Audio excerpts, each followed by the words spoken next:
Bueno, yo voy a presentar de la protocaderina 19, de lo básico a la clínica, a raíz de un seminario final de Nasser de epilepsia de origen genético. Para comenzar, los objetivos es conocer qué son las moléculas de adhesión y su clasificación, caracterizar las protocaderinas, su estructura y clasificación, caracterizar específicamente la protocaderina 19, los cuadros clínicos asociados y el modo de herencia, la descripción molecular de esta protocaderina en patología y la caracterización de las variantes encontradas en diferentes bases de datos. Esta es la hoja de ruta, y a modo de introducción, primero vamos a definir qué es una molécula de adhesión, que son proteínas ubicadas en la superficie celular que participan en procesos fundamentales de las células. Estas moléculas de adhesión aseguran el correcto organización de un tejido, ya sea desde el periodo embrionario hasta un tejido adulto. Y participan tienen varias funciones, principalmente la adhesión célula-célula y propagación de señales. Eso principalmente observado en el sistema inmune. Por lo tanto, estas moléculas de adhesión tienen dos roles, un rol estructural y un rol de biosensor. Y se ha visto que participan en la diferenciación celular, contacto célula-célula, apoptosis y respuesta inmune. Estas moléculas de adhesión se clasifican en caderinas, integrinas, la superfamilia de inmunoglobulinas y selectinas, y nos vamos a enfocar en las caderinas. Las caderinas son una clase de moléculas de adhesión, donde una de sus principales características es que la adhesión es dependiente de calcio. Y es denominada también como una superfamilia. ¿Por qué? Porque se han descrito más de 115 proteínas descritas hasta el momento, quizás más, y estas comparten en el dominio extracelular por lo menos más de 110 aminoácidos. La cantidad de ectodominios es bastante variable, van de 1 a 27, siendo lo que generalmente uno puede encontrar que va de 5 a 7 ectodominios. Y los ectodominios se caracterizan porque ciertas zonas tienen aminoácidos ricos, zonas ricas en glutamato y aspartato, que son aminoácidos de carga negativa, donde permite la unión de las moléculas de calcio, que son 3.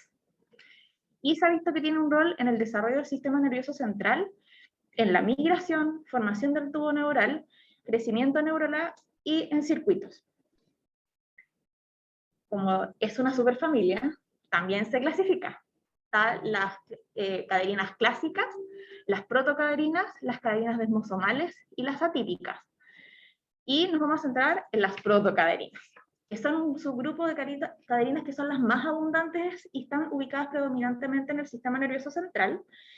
Y se han descrito aproximadamente más de 70, donde los ectodominios varían entre 6 y 7. Y según el análisis filogenético del primer ectodominio, se pueden clasificar en clústeres, que es alfa, beta y gamma, donde la codificación de estas protocaderinas que están en clúster se codifican principalmente en el brazo largo del cromosoma 5 en la región 3'1". En cambio, las que no están en clúster, que son las del tipo delta, se pueden encontrar codificadas en otros cromosomas. Y nosotros nos vamos a focalizar en las que no están en clúster, que son las delta, que también se subclasifican en delta 1 y delta 2. Las delta 1 se caracterizan por tener 7 dominios, y las delta 2 de 6 a 7. Y acá, al igual que todas las caderinas, las protocaderinas delta están activamente presentes en el desarrollo del sistema nervioso central. Y otra diferencia que uno podría diferenciar entre las delta 1 y delta 2 es el dominio citoplasmático, donde hay motivos que son característicos en cada una de ellas. Existe un motivo exclusivo que se puede encontrar solamente en el delta 1, que es el CM3, perdón, y en las delta 2 el motivo Wills. Y a lo que nos convoca, vamos a hablar de la protocaderina 19, que es una miembro de la subfamilia delta 2, que es una proteína que está codificada en el gen PCDH19, que está localizado en el cromosoma X, y que las variantes patogénicas de este gen son de penetrancia incompleta y tienen una variabilidad fenotípica y principalmente ocurre en el nodo.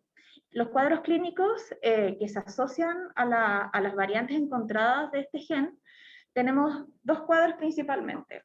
Uno, la encefalopatía epiléptica y del desarrollo 9, que uno la puede encontrar en la literatura, no necesariamente muy antigua, sino con muchos nombres, que las abrevian como BE9 y EE9 y EFMR. Eso es lo mismo, es la misma patología. Y el síndrome de Dravet. Y brevemente, decir que el cuadro clínico asociado de la encefalopatía epiléptica y del desarrollo cursa con convulsiones febriles de tipo generalmente generalizado tónico-clónico y que se desencadena a partir de fiebre y a partir de los 3 meses hasta los 6 años. Y tienen un comportamiento normal que se ha descrito como alteraciones en las interacciones sociales, agresiones físicas y algunos problemas psiquiátricos.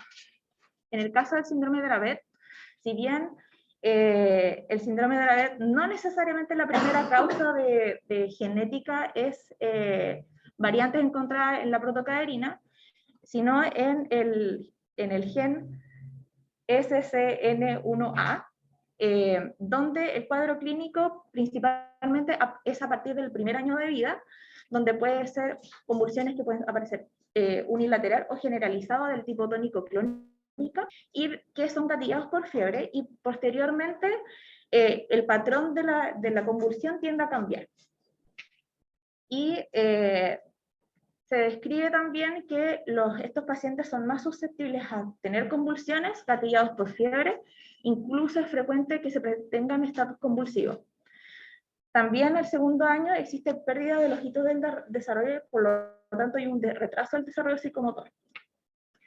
Ahora, una cosa que ya sabemos, que este gen de la protocaderina, protocaderina 19, está codificado en el cromosoma X. Aquí el ideograma del cromosoma, el gen está ubicado en la región roja, por lo tanto es una herencia ligada al X. Y lo que uno espera encontrar en una herencia ligada al X es que los hombres se vean más afectados que las mujeres y que generalmente las mujeres sean portadoras, o sea, expresen mucho menos la enfermedad que los hombres. Pero en este caso particular, existe un patrón de herencia que es diferente a lo esperado. Generalmente se ha visto que, o sea, lo que se observa es que los hombres que son hemicigotos, que tienen esta variante, son asintomáticos, y que las mujeres heterocigotas son sintomáticas. Y que otra cosa que destaca dentro de estos cuadros es que cuando los hombres hemicigotos existe una variante que pero este mosaico, sí puede expresar la enfermedad. Y la pregunta es, ¿cómo sucede esto? Y una de las explicaciones es la inactivación del cromosoma X, y esto por compensación de dosis, que es un término que describe el proceso donde se produce silenciamiento epigenético de la mayoría de los genes, no todos, de uno de los dos cromosomas X de la mujer. Aquí lo que ocurre es, esto sucede muy precozmente en el desarrollo embrionario. Cuando uno revisa la literatura no se pueden poner mucho de acuerdo en el tiempo, varía desde el día 5 hasta el día 20, por lo tanto desde la formación del blastómero hasta la gastrulación es el momento donde inicia este proceso de la inactivación del cromosoma X. Y la inactivación de este cromosoma es controlada por un centro que es el centro de inactivación del cromosoma X, donde en este centro existe un gen que se llama CIST, que va a codificar específicamente, no codifica una proteína, sino codifica un RNA no codificante largo que produce silenciamiento y se propaga este silenciamiento y esta marca epigenética a todo el cromosoma. Por lo tanto, las mujeres, que acá somos mayoría, aleatoriamente, porque esto es un promedio, pero no está solo, doctor, no está solo. Este proceso de inactivación ocurre al azar. En algunas situaciones se va a inactivar el cromosoma de origen paterno, y por lo tanto van a existir dos líneas.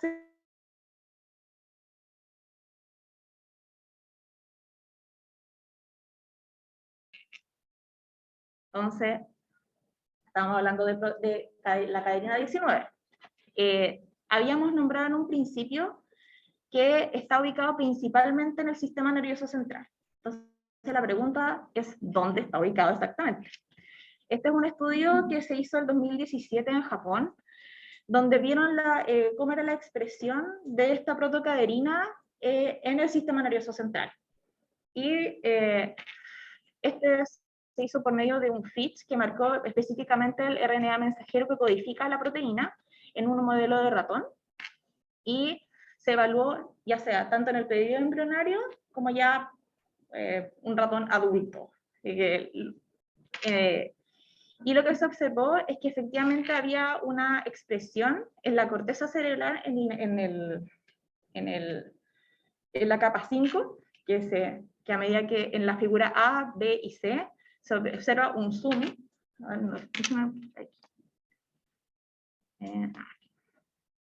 Esta línea más marcada corresponde a la marcación de la protocaderina. Aquí hay un zoom y aquí la flechita nos va ayudando. Y aquí otro mayor zoom.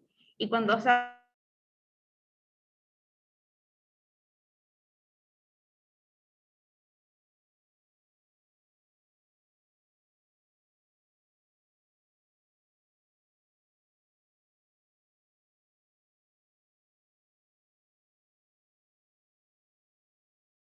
los mismos experimentos se realizaron ya en un cerebro adulto, y se vio que efectivamente eran las mismas localizaciones y no aparecían en otros sitios, que son lo que se observa en la figura D, E y F. Ay, se quedó pegado, perdón. No salía especificado, salía que solamente la región. No van a ser capaz de la corteza, de la neocorteza, sino que tienen 4. Porque justo cuando tú dijiste quinta, yo dije, entonces no deberíamos encontrar heterosimesión ni no temporal. Pero ahora sería bueno, sería cosa se me ocurrió, que no deberían producirla o no se debería producir en esa zona. Bueno, sí, que siempre está en la capacidad. Sí, claro, es que igual es modelo animal, así que puede variar el lugar en comparación como en tejido cerebral humano, pero por lo menos este modelo lo ubica específicamente en corteza cerebral, la capa 5, y hipocampo en CA1. Eso es lo que hay. Sí. Está. Pero debe estar en otro, debe tener nada como adherencia a otro tipo de moléculas, que son las 5 tienen una más específica. Y acá, con la capa 4, todavía no estamos exactamente evolucionados. Igual, siendo bien sincera, doctora, cuando yo vi las imágenes y me mostraban capa 5, por lo menos en la inmunofluorescencia, o sea, por el resultado por FIT, yo no veía capa 5, yo veía como capa más 4 que 5. Pero ellos lo interpretan como 5. Tengo un pequeño problema técnico que se quedó pegadito. Espérenme 2 segundos. Pero en eso yo agregar, esta se entrega en general, nosotros aquí tenemos como 5 niños, por lo menos que yo por un lado, tú creo que hemos compartido algunos. Y una de las cosas características es que empiezan muy temprano. Y las crisis no son crisis cualquiera, o sea, a pesar de que no son siempre estatus, pero son crisis en clúster, o sea, el niño convulsiona, y no siempre fiebre, sino que es una infección. Entonces, una vez, en el día puede convulsionar 5 veces, y el otro día sigue convulsionando, pero no van en estatus, son crisis aisladas, que se les llaman en clúster, que aparecen una, generalmente los niños tienen una crisis y después no tienen más. Tienen una, a la tarde tiene otra, a la otra mañana tiene otra, entonces ya no son como una crisis febril. Entonces eso es lo que destaca. A pesar de que el primer año son los niños absolutamente sanos, o sea, no tienen retraso del desarrollo, porque solo los seguidos, o sea, ya desde el segundo año antes se produce el deterioro, ya no tiene nada que ver la crisis nominal de las fiebres y la infección que aparece. Siempre tienen hartos son estados. Bueno, eso es lo que, bueno, y algunas que, Martita, perdón, pero ese es el grave. No, lo que pasa es que el Dravet es un síndrome, o sea, es un síndrome que tiene múltiples causas y de ella el 80% es SCN1A. Y de lo resto hay varias, o sea, está la segunda la protocola adicional, y después está el SCN1 2A, el 3A y la población total de potasio. Pero el 90%, o sea, el 80% de la vez es SCN1A. Y estas niñas que yo te digo, nosotros la teníamos como síndrome de Dravet. ¿Ya? Pero cuando en ese tiempo se hacía la secuenciación de solo SCN1A, se les decía Dravet SCN1A negativo. ¿Ya? Y resulta que después la cuestión avanzó y se pidieron paneles y se tenían antecedentes. Entonces ahí nos quedó más claro que estos SCN1A negativos eran esto, y después salieron ya los casos, o sea, todos los que podemos, pero son el síndrome, como digo, un síndrome que te dice que el niño aparece precozmente con convulsiones muy frecuentes, muchas estatus, convulsiones atónicas, crónicas, parciales, y que los niños pues se van deteriorando, o sea, tienen una caída de y en todo la protocaína es exactamente igual.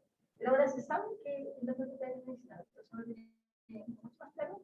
Y a pesar de que uno habla de síndrome de Dravet, ahora tratan de tratar de más que nada mutaciones, aunque todavía no se ponen de acuerdo a la que o asociados Claro, pero ahora todavía no se ponen de acuerdo y se haga una nueva en epilepsia, igual que no se hace porque están hablando de síntomas de nuevo. Claro que es difícil clasificar la epilepsia por la mujer, como usted mismo dice, tiene una se ponen como condiciones relacionadas a determinadas. Sí, hay algunos autores que eso dicen, que tanta la variabilidad, tanto fenotipo como fenotipo, con el gen asociado al fenotipo, por ejemplo, Dravet asociado a protocaína. Claro, eso no importa, lo mismo que pasa en la distonía, o sea, la segunda distonía social, cromosoma, o sea, el gen blanco. Pero causas son.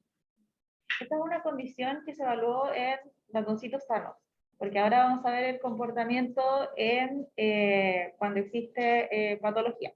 En ratoncitos, obviamente. ¿Ah? Sí, no, sí se despegó.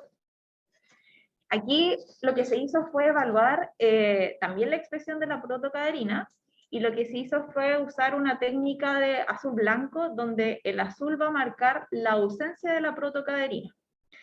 La primera imagen en G corresponde a un cerebro ratón macho, donde es un control, por eso se ve blanco.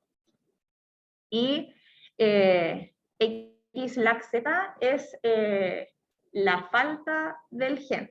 No es que haya alguna variante, es que efectivamente está ausente, hay una deleción del gen.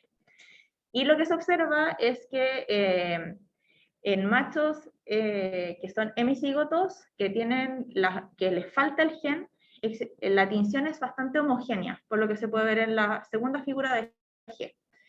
Al observar las mujeres que son homocígotas, para la ausencia de gen también se ve la tinción bastante homogénea.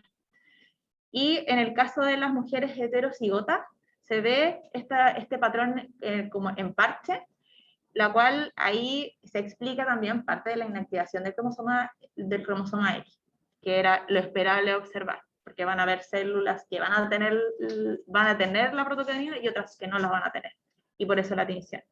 Ante eso, los autores hicieron cortes para observar cómo era el patrón en la corteza, y que también se dieron cuenta que estaba dispuesto como en parches, o ellos lo describen también como un patrón discontinuo. Por lo tanto, se observaron que las mismas células con la protocaderina y sin la protocaderina tendían a segregar juntas, o sea, estar siempre como se juntan, y por eso ese patrón. También lo observaron bajo microscopía y lo vieron por inmunofluorescencia, donde lo que hicieron fue marcar la protocaderina 19 con un fluorescente verde. Se marcó la capa 5 de la corteza con este marcador que es rojo, y DAPI que marca membrana, y se observa también que existe este patrón de disrupción. No sé si se logra ver, que no quiero poner el puntero porque ya veo que me quedo pegando. Sabiendo dónde estaba ubicado en patología, después dijeron, ya, pero ¿en qué parte de la neurona se expresa? Entonces lo que hicieron fue evaluar neuronas. Y lo que hicieron fue... no sé si se puede... Voy a hacer un zoom, donde lo que hicieron fue marcar la protocaderina con fluorescencia verde, se marcó tau, que marca axón, y se marcó dendritas con MAP. Y lo que se observó es que la protocaderina 19 colocaliza en dendritas, no en axón, que son lo que se observan en las flechitas. Y dijeron, ya, están dendritas, pero ¿en qué parte? En el pre o postsináptico, y lo que hicieron fue mantener el marcaje de la protocaderina que se marcara verde, y se marcó con Homer, que marca postsináptico, y sinaptina, que marca el presináptico. Y lo que sucede, voy a hacer un zoom, porque yo sé que se ve chiquitito. Evaluaron cuál era si había colocalización en las flechas que salen marcadas. ¿Ya? Uno ve al ojo que sí, aparentemente la primera flecha parece que colocaliza con algo. Pero ellos fueron más amables y vieron la colocalización de forma gráfica, cuantificada, con la intensidad de la fluorescencia. En la primera flecha, que es el 1, ve que efectivamente existe una colocalización de la proteína, de la protocaderina 19 en el postsináptico. En el caso 2, igual es un resultado un poco confuso porque dice que está en los tres, o sea, está en el post y en el presináptico, por lo cual no discutan mucho ese tema, ese resultado. En el resultado 3 ven que la protocaderina está absolutamente sola, y en el 4 ven que colocaliza en espacio presináptico. Por lo tanto, la conclusión que sacan es que está en los dos sitios.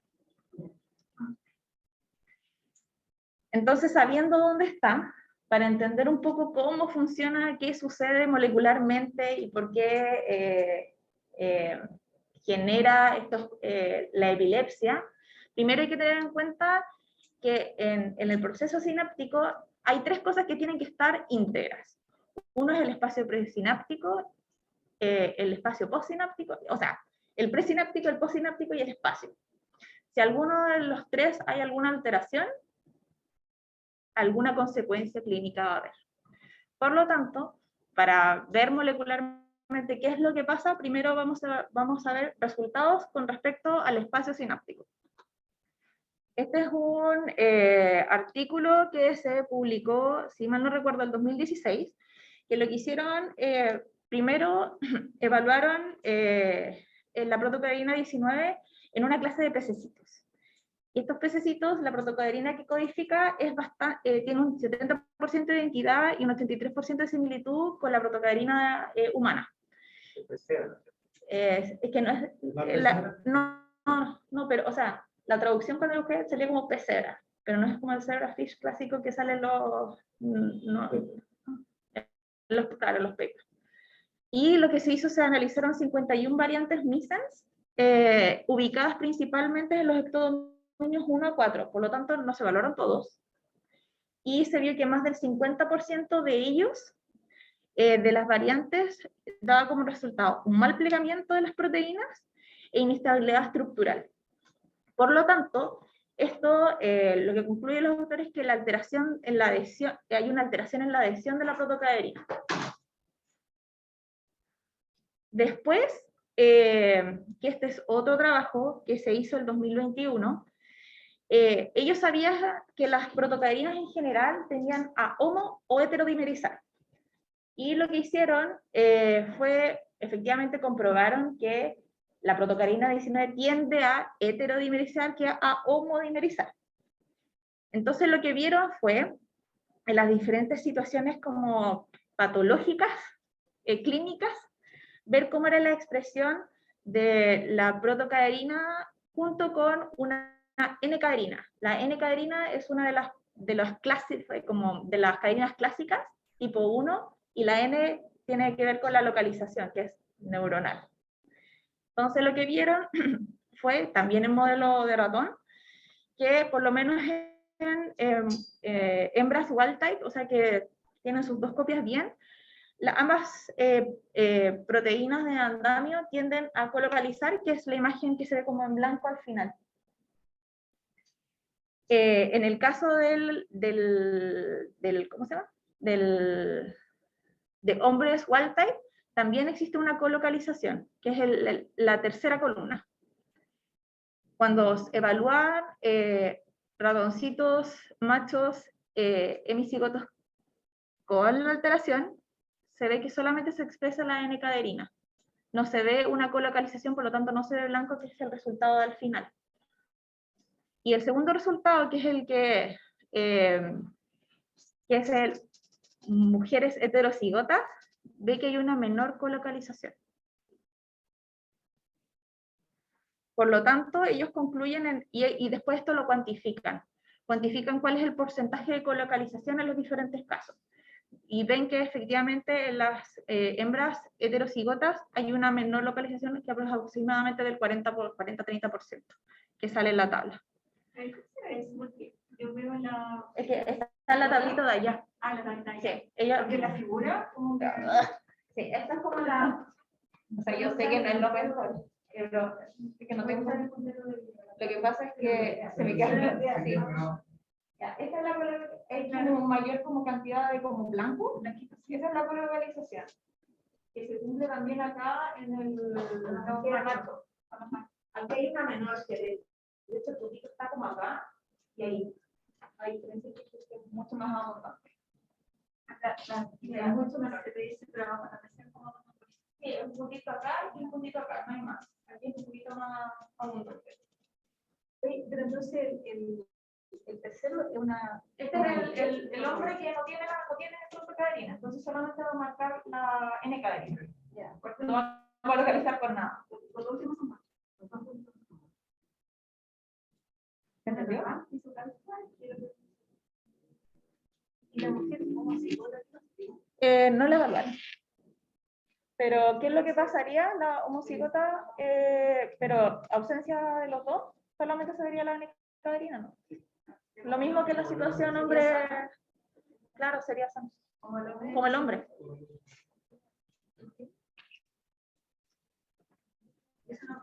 No, no, como que no pescaron a la mujer, o sea, la hembra homocigota, en verdad.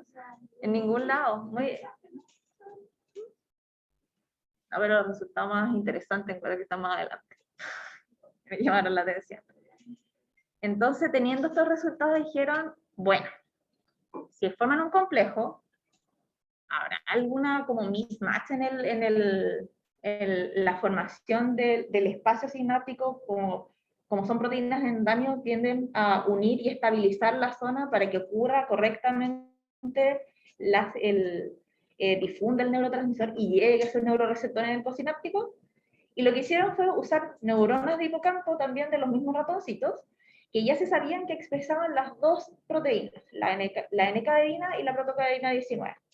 Y usaron un tipo de célula que solo se sabía, que es de origen de riñón, y que se sabía que solamente podía expresar N-caderina. Entonces lo que hicieron fue sobreexpresar la N-caderina y sobreexpresar algunas células donde por otros procesos, sobreexpresar la N-caderina y la protocaderina 19 y vieron las diferencias.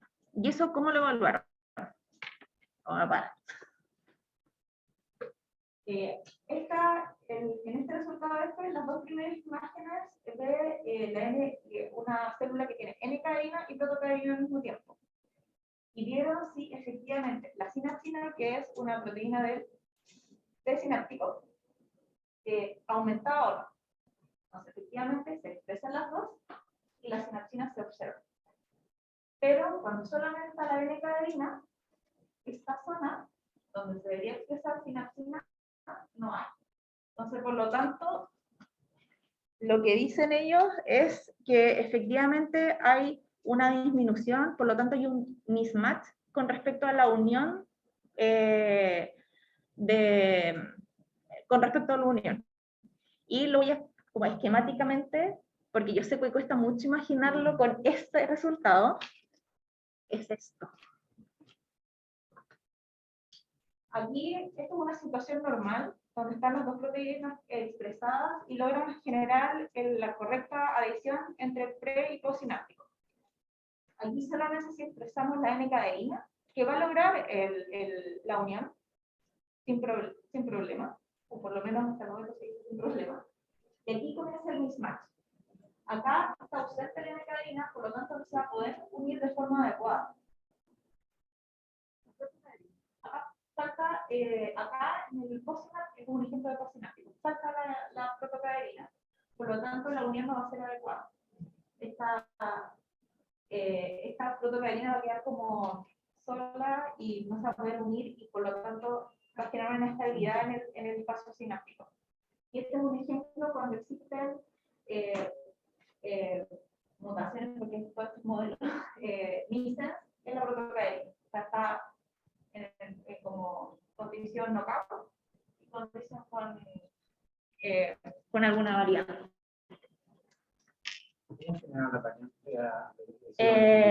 Ellos no, probablemente usaron CRISPR-Cas9, sí, probablemente.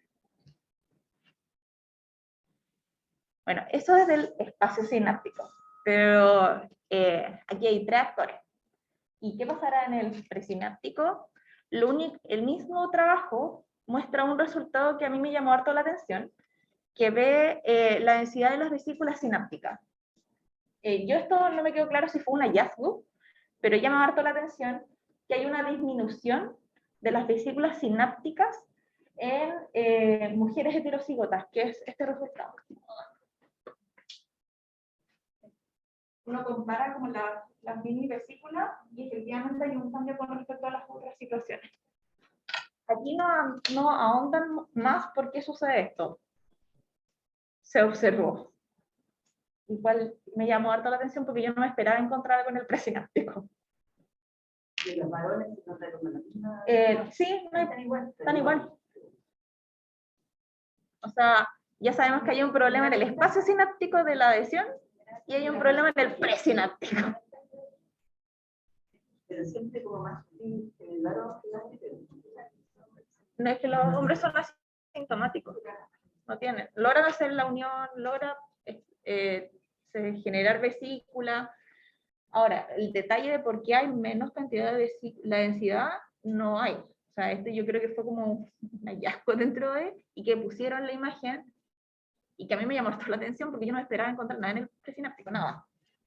Para mí era, yo dije, ya, el espacio es el problema, pero me di cuenta que no. Sí. Igual hay feedback hacia Sí, pero no evalúan más allá de no, igual conversanlo. Sí, todo conversa. Y de hecho, el resultado que sigue es como el que más me explotó la mente, porque esto sí que no me lo esperaba, que también hay alteraciones en el postsináptico. Este grupo primero hizo estudios in vitro, también con estas mismas células que eran de origen de riñón, donde expresaron la protocaderina y vieron su relación con respecto al receptor GABA-A, que es inhibitorio. Y se dieron cuenta que la protocaderina se une a una de las subunidades del receptor GABA-A, que es alfa. Dije, o sea, está relacionado con un receptor. Eso ya no me lo esperaba. Y lo otro que encontraron, no solamente en este estudio, porque ellos han seguido desde el 2018, perdón, que es de este estudio hasta la fecha, con la misma línea de investigación, que además regula la disponibilidad superficial del receptor GABA, ya sea el receptor completo o las subunidades.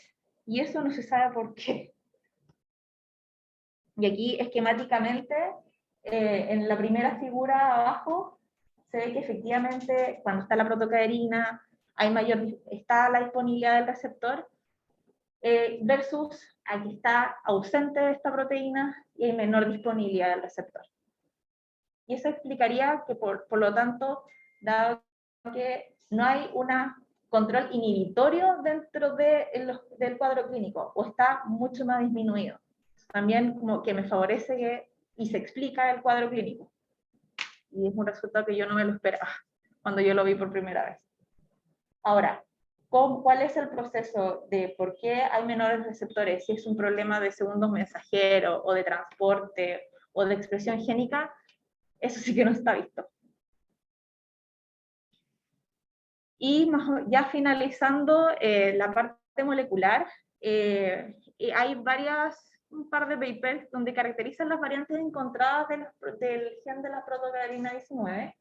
Este es un mini review del 2022, donde se ve en naranjo la prevalencia de las diferentes epilepsias de origen genético.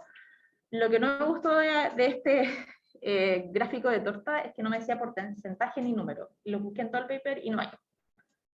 En serio. No. Y que además decía, como dije, mini review.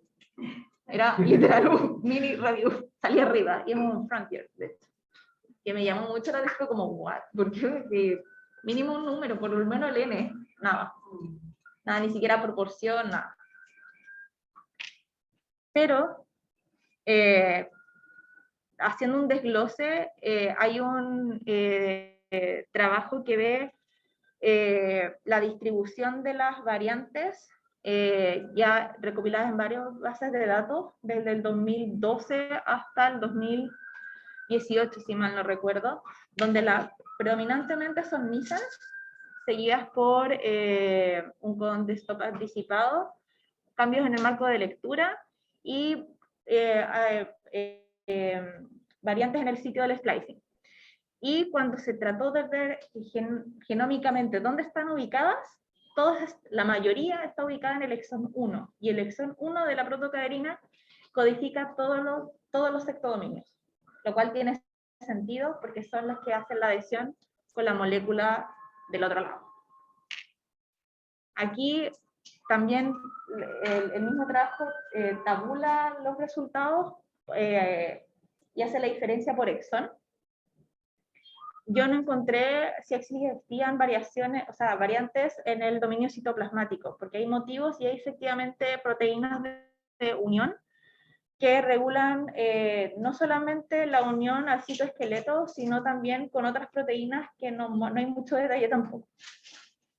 Y bueno, en conclusión, las caderinas, en especial las protocaderinas, son muy importantes en la diferenciación del celular, especialmente del sistema nervioso central. Las variantes del gen son una de las causas más frecuentes de epilepsia de origen genético, y los cuadros clínicos asociados poseen un mecanismo de herencia, en este caso, bastante particular y característico.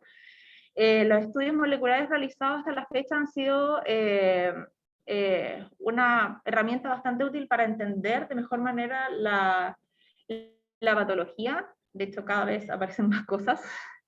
Sin embargo, a mí me quedaron hartas como dudas de qué pasa molecularmente como vía de señalización, ya sea en el presináptico y en el postsináptico, que eso yo creo que está en desarrollo. Eso. Gracias.